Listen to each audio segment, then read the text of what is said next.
할렐루야. 오늘도 새날을 주신 하나님을 찬양합니다.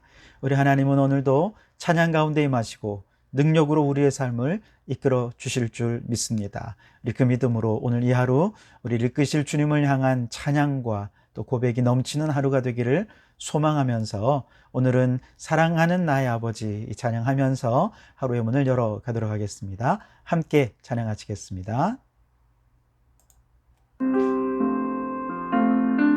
사랑하는 나의 아버지 이름 높여드립니다.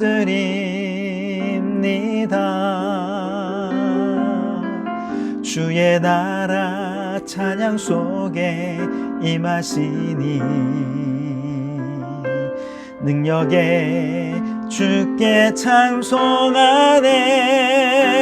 전능하신 하나님 찬양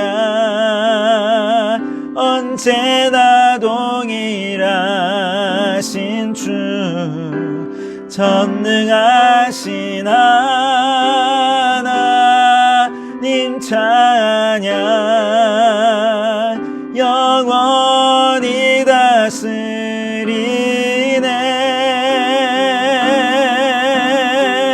나 주의 이름 높이리. 나 주의 이름 높이리. 하늘 높이 올린 깃발처럼 주의 이름 높이리. 전능하신 하나님 찬양 언제나 동일하신 주 전능하신 하나님 찬양 영원히 다스리네.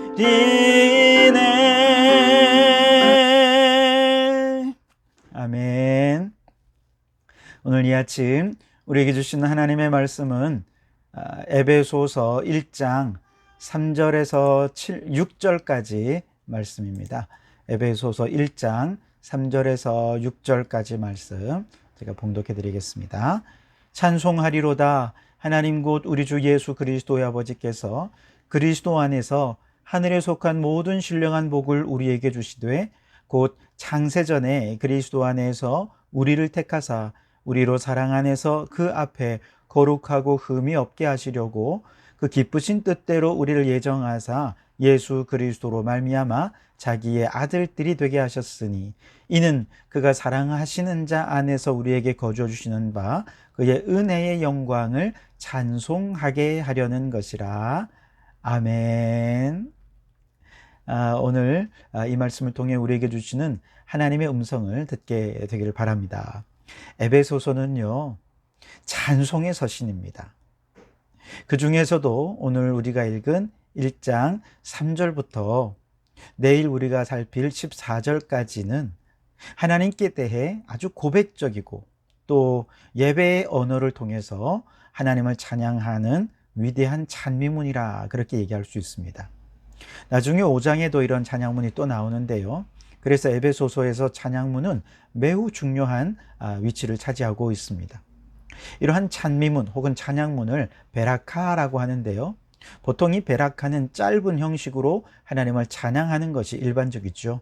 그래서 신약성경 누가복음 1장 68절 이하에 세례 요한의 아버지 사가랴가 늙은 나이에 요한을 낳고 성령 충만해서 노래할 때 찬송하리로다 하면서 하나님을 찬양한 것이라거나 아니면 고린도후서 1장 3절에서 역시 찬송하리로다 라고 시작하는 짧은 찬송이 성경 곳곳에 나오는데요. 이게 다 베라카입니다. 그런데 에베소서 오늘 3절에서 14절까지 이 꽤 긴 찬송문은 확장된 베라카라고 이야기합니다. 내용이 꽤 길기 때문에 그런데요. 게다가 이 긴 찬송문이 헬라어 원문으로 보면은요, 다 하나의 문장이라는 사실입니다. 신약 성경에서 한 문장으로는 가장 긴 문장이 바로 여기입니다. 헬라어로 사용된 단어만 무려 202개의 단어가 사용이 되었습니다. 여기서 우리가 한 가지 추측해 볼 수 있는 부분이 있어요. 아마도 바울이 지금 이 찬양문을 쓰면서 하나님께서 베푸신 신령한 복을 생각하니 너무 고맙고 감격한 마음이 막 복받쳐 올라서 멈추지 못하고 단숨에 이 찬송을 막 쏟아낸 것이죠. 그러다 보니 하나의 문장으로 이렇게 길게 하나님을 찬송한 것이 아니었을까 생각해 봅니다. 이런 마음을 가지고 이 문장을 다시 읽어보았는데요. 제 마음속에 그런 마음이 들더라고요. 나도 이렇게 하나님이 주신 신령한 복을 생각할 때마다 바울처럼 정말 숨이 모자랄 정도로, 숨 쉴 시간도 아까울 정도로 단숨에 하나님을 찬양하며 노래할 수 있다면 얼마나 좋을까, 이런 생각들이 들었습니다. 이러한 모습이 가장 신령한 성도의 모습이 아닐까 생각이 됩니다. 시편 19편 14절에서 다윗은 이렇게 고백해요. 나의 반석이시요 나의 구속자이신 여호와여, 내 입의 말과 마음의 묵상이 주님 앞에 연락되기를 원하나이다. 다윗은요, 자신의 입에서 나오는 말과 마음속에서 조아리는 묵상조차도 하나님이 기뻐하실 만한 찬양이 되기를 소원하는 것입니다. 여러분, 오늘 여러분의 마음과 입술에 이 아침 하나님을 향한 찬양이 있으십니까?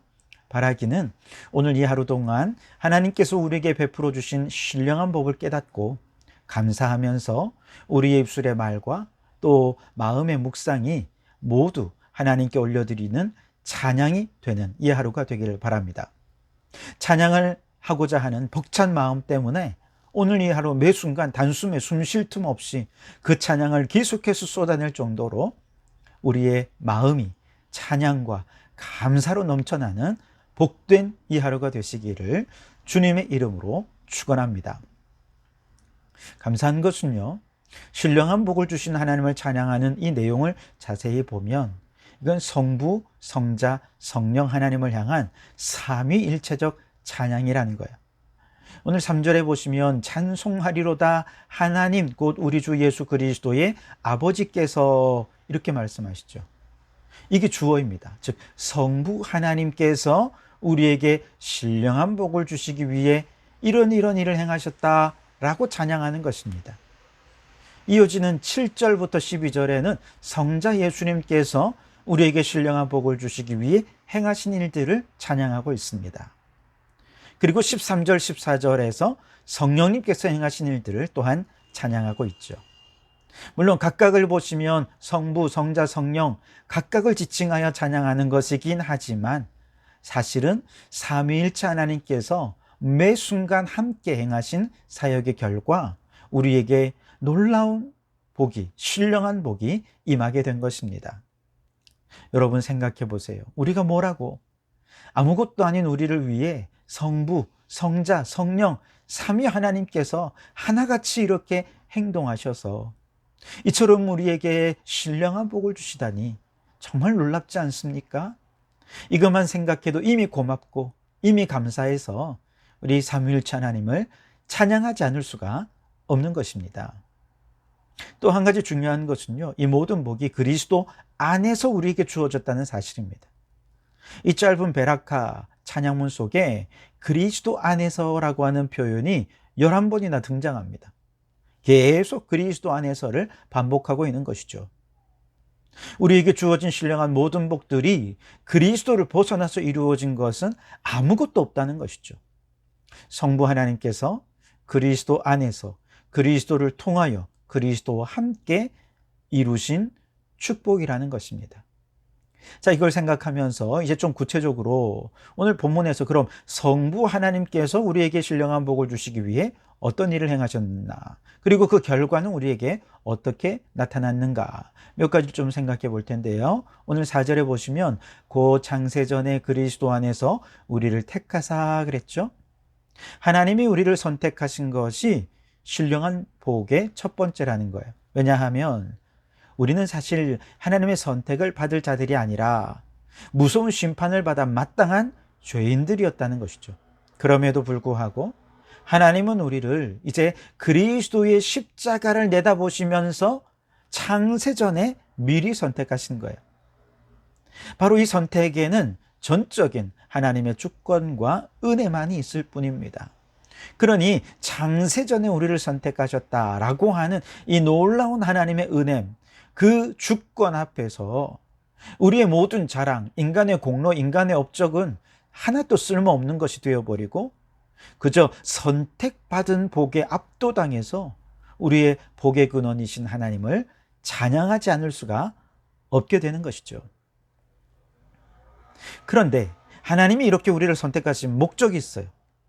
4절에 이어서 보시면 우리로 사랑 안에서 그 앞에 거룩하고 흠이 없게 하시려고 우리를 선택하셨다, 그렇게 말씀하십니다.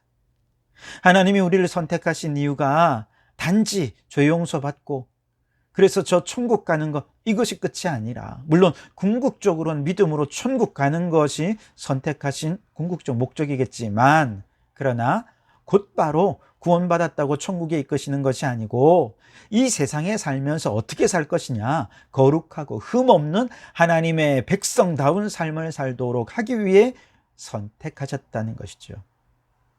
거룩하고 흠없는 하나님의 백성으로 살면서 이 땅에 죽어가는 죄인들에게 구원의 복음을 전하고 하나님의 나라를 이루고 거룩하고 흠없는 삶으로 이미 이 땅 가운데 하나님의 나라를 이루며 살도록 하기 위한 목적으로 우리를 선택하셨다는 것이죠. 그러니 여러분, 하나님의 선택받은 우리 성도들에게 거룩한 삶을 살아가는 것은요, 선택이 아니라 필수입니다.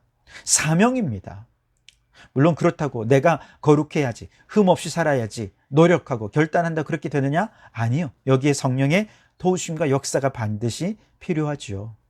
성령님께서 우리 안에 거룩하고 흠없는 삶을 사모하고, 와, 그런 삶을 내가 살고 싶어 감동 주시고 의지를 발동시켜 주시고 또 그렇게 살 수 있는 능력을 주실 때만 바로 이런 삶은 가능하다는 것이죠. 그러니 여러분, 창세전에 하나님의 택하심을 입은 우리 모든 성도 여러분, 그 은혜를 찬양하면서 오늘 이 하루도 거룩하고 흠없는 하나님의 백성으로 살기 위해 성령 충만한 이 하루를 지나시기를 주님의 이름으로 축원합니다.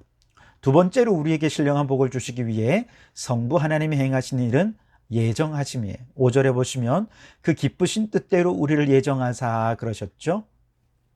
성부 하나님께서는요, 우리가 존재하기도 전부터 우리를 하나님의 자녀로 삼으시기로 미리 결정하셨대요. 이게 예정입니다. 이 예정에는 선택과 마찬가지로요, 우리의 자격, 공로 아무 상관없어요. 그저 하나님의 사랑으로, 긍휼하심으로 미리 예정해 주신 것이죠. 한번 생각해 보세요. 예수님이, 하나님이 예정하셨는데 예정된 우리가 완전히 비도덕적이고 심지어 좀 극단적이지만 살인마의 사이코패스라면 어떻게 되겠습니까? 예정이 취소될까요? 아니요, 그렇지 않습니다. 하나님은요, 그런 사람이라도 예정 속에 있는 사람이라면 반드시 구원하셔서 하나님의 자녀가 되게 해주십니다. 오히려 이런 사람이 예수님을 믿고 구원을 받으면 더 극적으로 변화될 수 있는 것이죠. 이렇게 예정 속에 있는 사람은 어떻게 되느냐? 5절에 이어서 보시면 예수 그리스도로 말미암아 자기의 아들들이 되게 하셨다 그랬어요. 양자가 되게 해주셨다는 것이죠. 원래 이 로마 법에 따르면 양자가 되면 어떻게 되느냐? 과거의 모든 빚은 탕감받아요. 이전에 어떻게 살았느냐? 이전에 어떤 모습이었느냐? 어떤 신분이었느냐? 하나도 중요하지 않습니다. 다 끝이에요. 이제 새 가족을 맞아서 그 가족의 일원으로 새로운 삶을 시작하는 것이죠. 이제 양자로 받아들여진 이 아이는 새 아버지와 부자 관계를 맺고 정식 아들로서 상속의 자격, 상속의 권리까지 부여받게 되는 것이 양자됨이라는 것이죠. 여러분, 우리는 원래 불순종의 아들이었고 진노의 자녀였습니다. 그런데 성부 하나님께서 예수 그리스도를 통해 우리를 하나님의 아들로 삼으시기로 예정하셨습니다. 그리고 그 예정하심을 따라 오늘 우리가 이렇게 하나님의 자녀가 되었고 천국의 상속자의 축복을 누리게 된 것입니다. 그러니 이 신령한 복을 받은 우리가 어떻게 찬송하지 않을 수 있겠습니까? 6절을 보십시오. 이는 그가 사랑하시는 자 안에서 우리에게 거저 주시는 바 그의 은혜의 영광을 찬송하게 하려는 것이라. 아멘. 여러분, 성부 하나님의 선택과 예정 속에서 오늘 우리가 구원받아 하나님의 자녀가 된 이 신령한 복을 받게 되었다는 사실이 여러분 믿어지십니까? 그렇다면 오늘 이 하루도 매 순간 무슨 일을 하시든 숨 쉴 틈 없이 우리를 선택하시고 예정하시고 구원하셔서 하나님의 자녀가 되게 해주신 그 놀라운 은혜와 축복을 찬송하는 이 하루가 되시기 바랍니다. 찬송을 쏟아내시기 바랍니다. 그러면 오늘 이 하루가 하나님 주신 선물로 누리며 또 복을 누리며 살아가는 이 하루가 될 줄 믿습니다. 그렇게 주님과 함께 복된 하루 살아가시기를 주님의 이름으로 축원합니다. 기도하시겠습니다. 우리에게 신령한 복을 주시기 위해 창세전부터 전적인 주권으로 우리를 선택하시고 예정하신 우리 성부 하나님을 찬양합니다. 그 결과 우리가 하나님의 자녀가 되는 축복을 누리게 되었습니다. 그러니 이제 하나님의 자녀답게 거룩하고 흠없는 자로 살면서 우리에게 복 주신 하나님을 향한 찬송을 쏟아내는 저희들이 되게 해 주옵소서. 오늘도 새 하루를 선물로 허락하시니 감사합니다. 오늘도 믿음으로 살면서 인간의 지혜로 다 이해할 수 없는 일들 속에서 하늘의 신비와 숨겨두신 보물을 발견하듯 그렇게 감사하며 흥미진진한 이 하루를 살아갈 수 있게 도와주시옵소서. 환절기에 건강 잃지 않게 하시고 또 중간고사 시험을 준비하는 우리 자녀들에게 지혜와 명철을 더하여 주시며 우리 성도들이 하나님을 사랑하는 마음으로 예배를 드리지 않고는 견딜 수 없는 마음 주셔서 예배가 회복되고 50독대 행진을 온 교우들과 함께 잘 마무리하게 해 주시옵소서. 예수님 이름으로 기도하옵나이다. 아멘.